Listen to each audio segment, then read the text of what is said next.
بے بسی سے سامنے بیٹھے فارس کو دیکھا جو بغور ان کے تاثرات پڑ رہا تھا اور ریسیور کریڈٹ پر ڈال دیا. انکار کر دیا. میں زمر سے خود بات کروں گی. وہ اس طرح کی بات نہیں کہہ سکتی. وہ کس طرح کی بات؟ کہہ دیں میں برا نہیں مانوں گا. یہی غصہ اور مزاج کی سختی. مگر تم اس بات کو انا کا مسئلہ نہ بنانا. مجھے ایک دفعہ مزید. نہیں کوئی ضرورت نہیں. انکار ہو گیا. بات ختم. فارس صرف ایک دفعہ مجھے. وہ نفی میں سر ہلاتا اٹھ کھڑا ہوا. آپا بندہ عزت سے رشتہ مانگتا ہے اور عزت سے نہ ملے تو قصہ ختم. میں 10 سال کا تھا جب میرا باپ فوت ہوا تھا. عمر گزر چکی ہے. رشتہ داروں کی سیاستیں دیکھتے دیکھتے اس سوتیلی کا لفظ تب آ کر ختم ہوا جب ہم نے ایک دوسرے کو سمجھنا شروع کیا. شاید 10 سال 12 سال پہلے. ورنہ اس سے قبل وارث آپ ہوں یا آپ لوگ کے رشتہ دار میں سب کے لیے دوسری بیوی سے ہونے والا سوتیلا بیٹا ہی تھا. اور آپ میں سے کوئی مجھے پسند نہیں کرتا تھا. میں یہ سب آپ کا دل دکھانے کے لیے نہیں کہہ رہا. ان باتوں کی کوئی اہمیت نہیں. بس اتنا بتانا ہے کہ میں آپ کے رشتہ داروں میں اگر شادی کرتا تو عزت سے کرتا ورنہ نہیں. اس لیے اب دوبارہ ان سے بات مت کیجیے گا. ندرت نے آہستہ سے سر اس بات میں لایا. وہ اس کو سمجھ سکتی تھی. ستمگر تم سے امید کرم ہوگی جنہیں ہوگی. ہمیں تو دیکھنا یہ ہے کہ تو ظالم کہاں تک ہے. اے سی کی ہوا نے آفس میں خنک سا ماحول پیدا کر دیا تھا. زمر نے بات کا آغاز کرنے سے پہلے تمام فائل اوپر تلے کر کے ایک طرف رکھی. پھر کرسی کے پیچھے ہو کر بیٹھی اور گہری سانس لے کر میز کی دوسری جانب موجود اس ہینڈسم آدمی کو دیکھا جو ٹانگ پہ ٹانگ رکھ کر بیٹھا تھا. گردن ذرا جھکائے ہاتھ میں پکڑے موبائل پہ کچھ ٹائپ کرتا. جیل لگے بال پیچھے کو سیٹ کیے تنے ابرو شادی نے جو اس کا ذکر کر کے تاثر دیا تھا وہ کسی بہت خوش اخلاق اور عاجز آدمی کا تھا. یہ آدمی اس سے مختلف لگا تھا زمر کو. تو آپ شادی کی پھپھو ہیں؟ بنا جذبات سر سپاٹ سا پوچھا. ابھی تک ٹائپ کر رہا تھا. جی کاردار صاحب. اس نے سر کو ہلکا سا خم کیا. اس لحاظ سے میں سمجھتی ہوں کہ آپ کچھ پروفیشنل کرٹسی کا مظاہرہ کریں گی.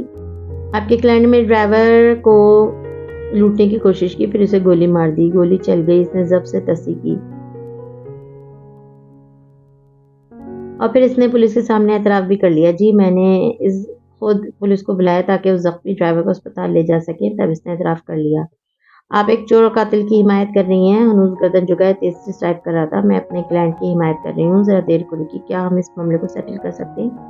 ایک دفعہ غور سے مجھے دیکھ کر بتائیں. کیا مجھے آپ کی دیت چاہیے ہوگی؟ زمر نے سر سے پاؤں تک اس کو دیکھا. 1000 روپے کا ہیئر کٹ, 2.5-3 لاکھ کا سوٹ, اتنی ہی مالیت کی جوتے, اور وہ یہ گھڑی. پروفیشنل کٹسی کاردار صاحب. اس نے یاد دلایا. ہاشم میں موبائل رکھا اور نظر اٹھا کر بتاثر آنکھوں سے اسے دیکھا. بی بی میں آپ کو ایک پیپر دوں. آپ اپنے کلائنٹ کو کٹہرے میں لے آئیں. کبھی بھی نہیں. آپ اس کٹہرے میں لا کر جج کے سامنے ٹیسٹیفائی کرنے دیں. مجھے اس کی دیت نہیں چاہیے. مجھے اس کی شرمندگی چاہیے. آپ ایسا کر دیں میں کم سے کم سزا کا مطالبہ کروں گی. وہ چند لمحے پر سوچ نظروں سے دیکھتی رہی. وہ سنجیدہ تھا. کتنے سال ہاشم کے سنائے گئے سوال سالی سے قبول تھے. اوکے. اس نے حامی بڑھ لی. وہ کوٹ کا بٹن بند کیا. ہلکا سا مسکرایا. سر کو خم دیا اور باہر نکل گیا. اس نے موبائل چیک کیا. فارس کی کوئی پیغام نہ تھا. وہ قدرے متذبذب سی بیٹھی رہی. پھر اسے فون بند کیا. آپ نے کہا تھا کہ آپ صبح آئیں گے. میں انتظار کر رہی تھی. وہ ایک لمحے کو بالکل خاموش ہو گیا. میں آ رہا تھا. زمر کو تسلی ہوئی. اس آدمی کو ابھی آدھا گھنٹہ پہلے اس نے کوریڈور کے دوسرے سرے پہ واقع ایڈوکیٹ مشہود کے چیمبر میں گم ہوتے دیکھا تھا. روز ہی وہ آتا. ہر دفعہ اسے گزرتے کوئی سخت بات کہہ جانا, کوئی معنی خیز اشارہ. وہ تنگ آ گئی تھی. باہر جانے کے لیے دروازہ کھولا تو اسی وقت فارس اسے کھولنے کو ہاتھ بڑھایا تھا. اس کا ہاتھ ہوا میں رہ گیا. پھر اس نے پیچھے کر لیا. ایک پرسوچ نظر زمر پہ پڑی. اس کے چہرے پر اسے آتے دیکھ کر اطمینان رہتا ہے. لونگ مزید دمکنے لگی. رانا صاحب میرا انتظار کر رہے ہوں گے. مجھے دیر ہو جائے گی. آپ خود اس سے بات کر لیں گے نا؟